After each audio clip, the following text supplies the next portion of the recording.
Before we get into the episode, I am thrilled to announce that the EntreMD Business School is open for enrollment. The EntreMD Business School is the only school of its kind for physicians who want to build 6, 7, and multiple 7-figure businesses. Over the last 2 years, we have had hundreds of doctors go through the school with unbelievable results. Some of them run brands, some of them run private practices, some of them are coaches, some have other kinds of service-based businesses or product-based businesses. And we've had people come in and cross the 6-figure milestone, cross the 7-figure milestone, cross the multiple 7-figure milestone.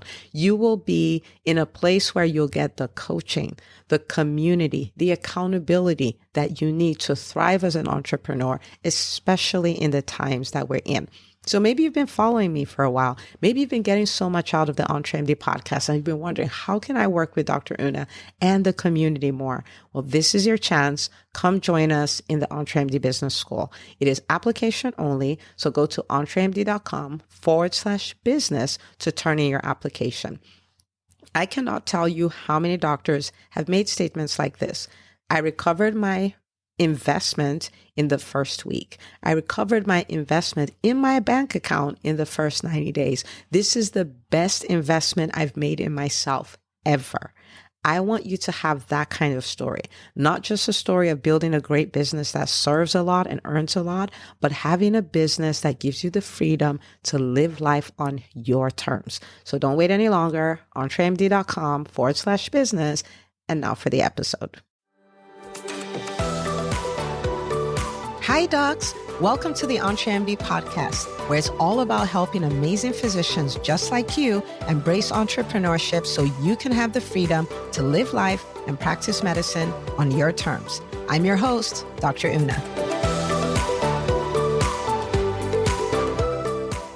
Well, hello, everybody. Welcome back to another episode of the EntreMD podcast.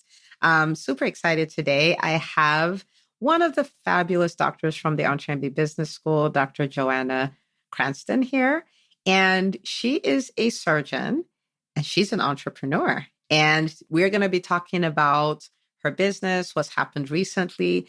And the beautiful thing about this is she's going to be taking us behind the scenes. So you're going to learn so many lessons from this that you can apply, whether you're starting out in business or you're looking to scale your business, because we know fear shows up at both times, right? So just lean in. This is going to be really, really good. So welcome to the show, Doc. Thank you. I'm really excited to be here. I'm excited you are here. All right. So now people are going to want to know all the things, right? So you're a surgeon. And then you set up a business. And I want to start off by asking, what is it that you want to see your business do, right? Because I'm thinking surgeons are very busy. They don't have time to think about other things. Yeah, well, the reason that I'm so passionate about doing what I do is because I've seen the effect that it had in my life. So in some of the, hardest times that I had to go through in my life, what I started doing was writing down reminders for my future self, my future stressed self that might not remember the things that I knew to be true. And so I've always been a very creative person. And so for those that don't know, my business is like a hand lettering based art business.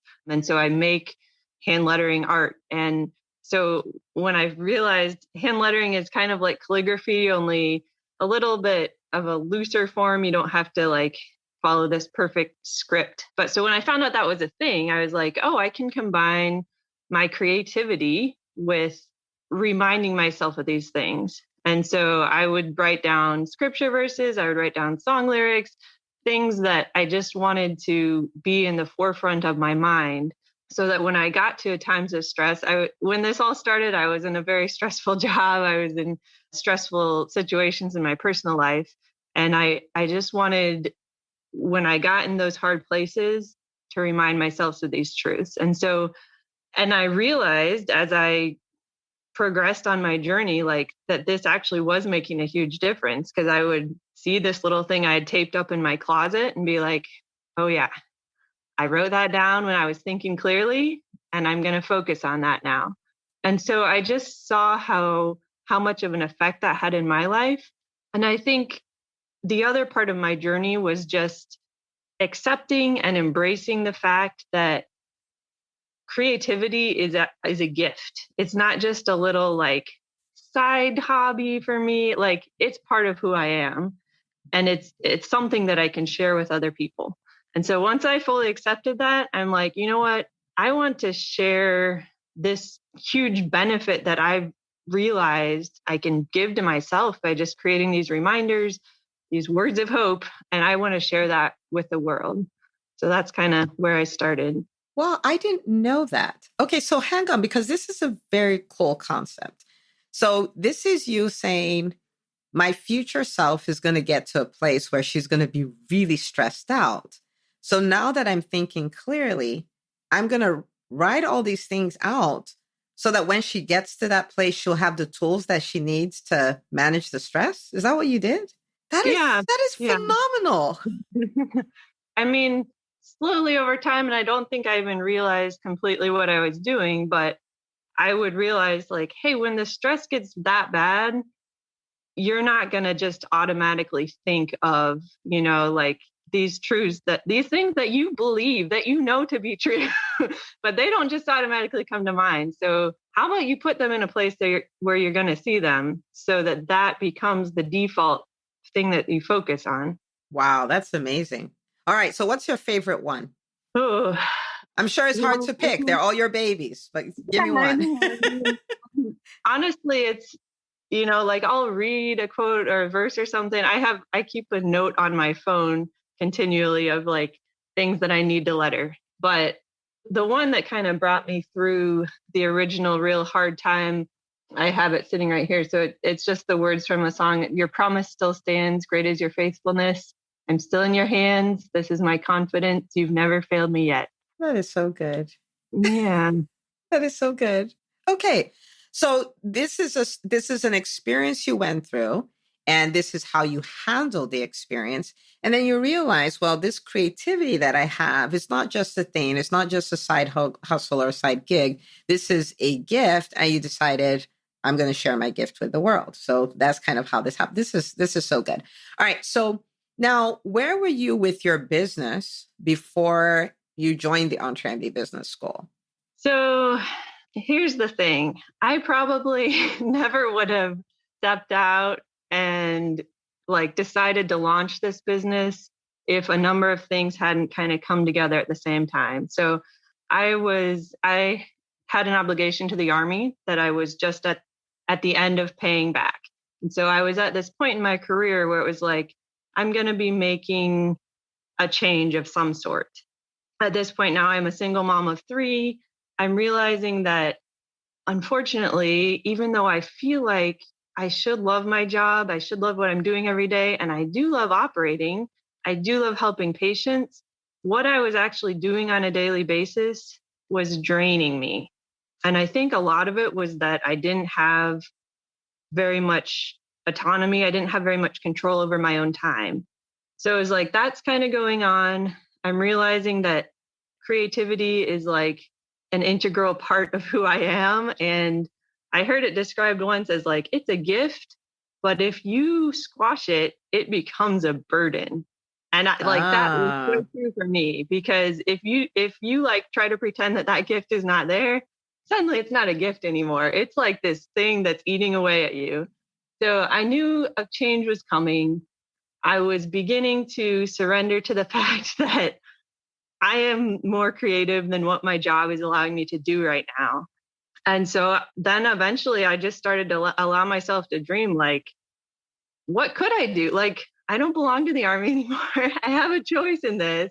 I need to kind of take my whole life into consideration, not just what I thought my career would look like at one point, but really what's best for me and my family right now.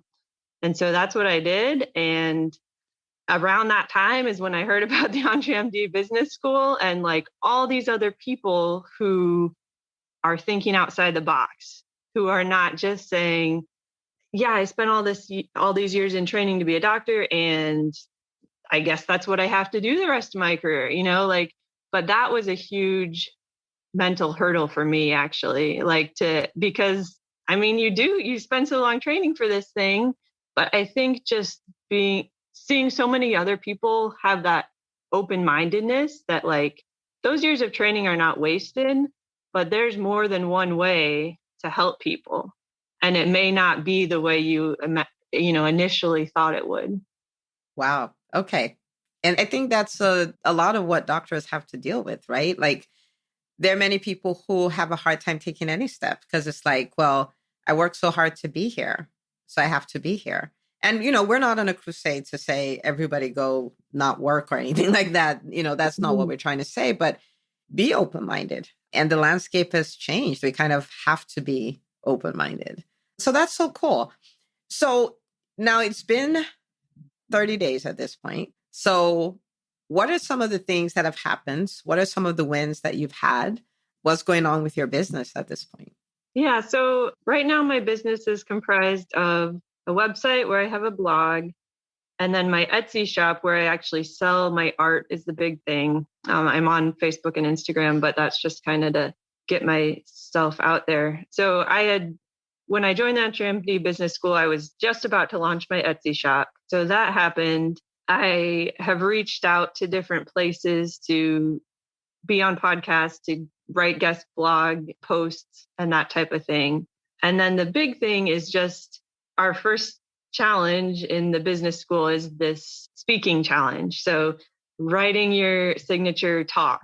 And the funny thing is, like, I have known that I have a story to tell, but it's almost like I needed someone to give me permission or to say, like, you need to get out there and tell your story, and so I'm still working on my signature talk. I don't have it 100% done, but I know that that's going to be a big piece in sharing my story and, really getting the word out about my business, because my story really is my business. That's how it all came about. And so I think just having the knowledge that speaking is one of the biggest ways to get the word out. And then again, having that confidence that comes from seeing so many other people doing the same thing, just to like go out there and look for places that you can speak and own your business, own your story, and get out there and be proud of it. That is so good. And I'll tell you something. My signature talk is not 100% either. So you're in good company. We're all hanging out together. I think that's when it comes to speaking, it's more, am I getting better? I don't think we ever get to 100%, am I getting better?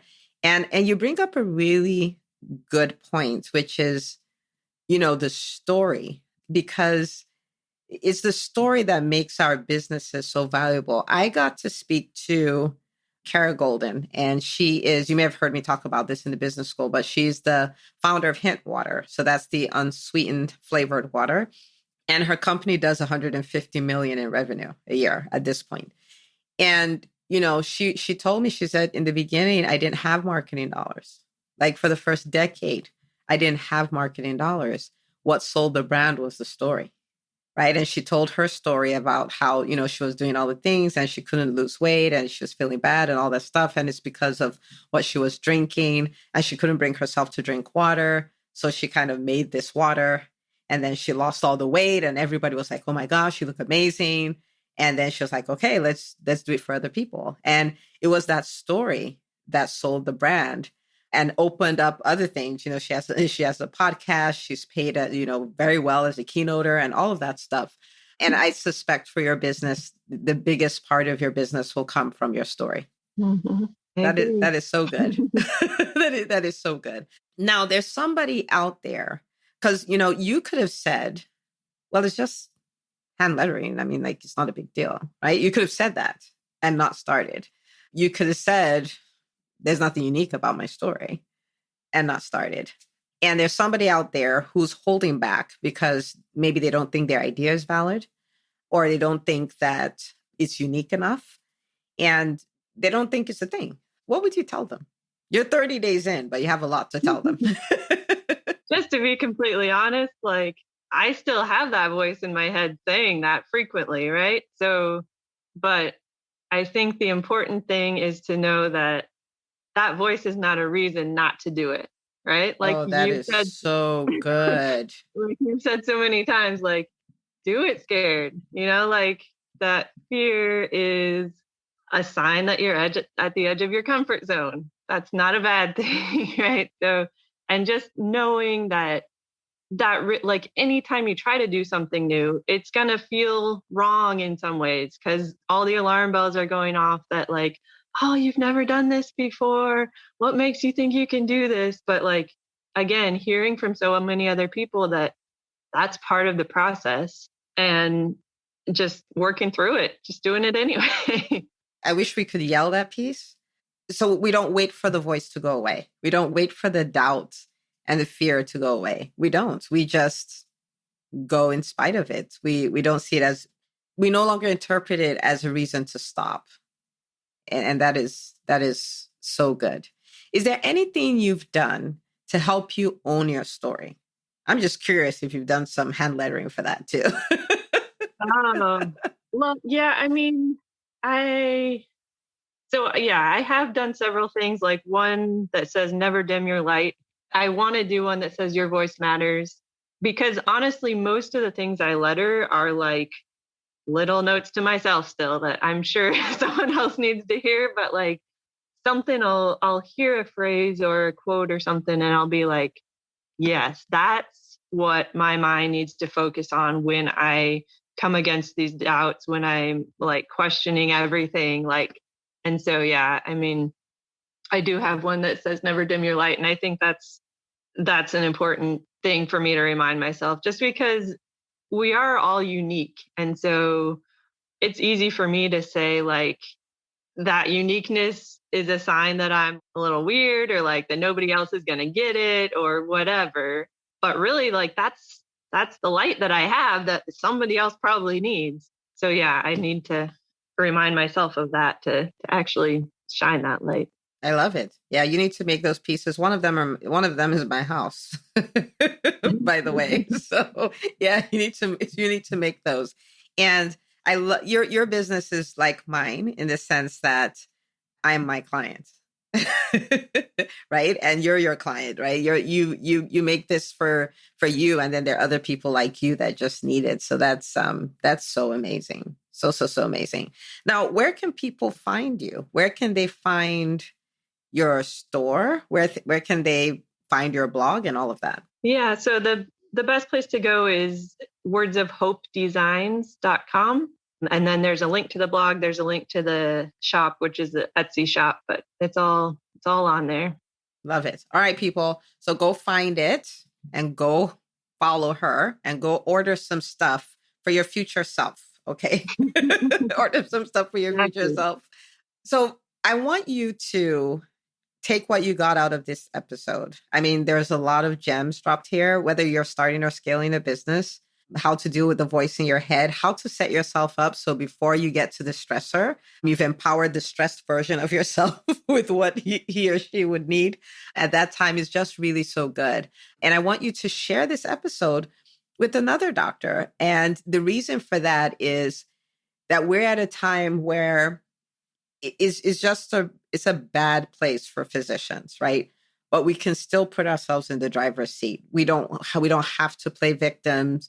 We can take control. We can take charge, and we can build careers that we actually love. All right. But it all starts from starting, right? Starting or scaling, whichever one you're doing. So I want you to share this episode with another doctor in your life. And you're like, you absolutely have to listen to this. Okay. And Dr. Joanna, thank you so much for coming on here. And thank you for being vulnerable and for sharing your story and for sharing, what's working and all of that, because it's so helpful for people to get a behind the scenes look. It just is. Thank you so much for coming. Thank you. All right, people. So I will see you on the very next episode of the EntreMD podcast. Hey, if you love listening to the EntreMD podcast, I want to invite you to join EntreMD On Demand. It is my signature subscription program that gives you access to a library of business courses designed to help you do one thing as a physician entrepreneur, and that is to thrive. Just head out to entremd.com/on-demand, and I'd love to have you join us. See you on the inside.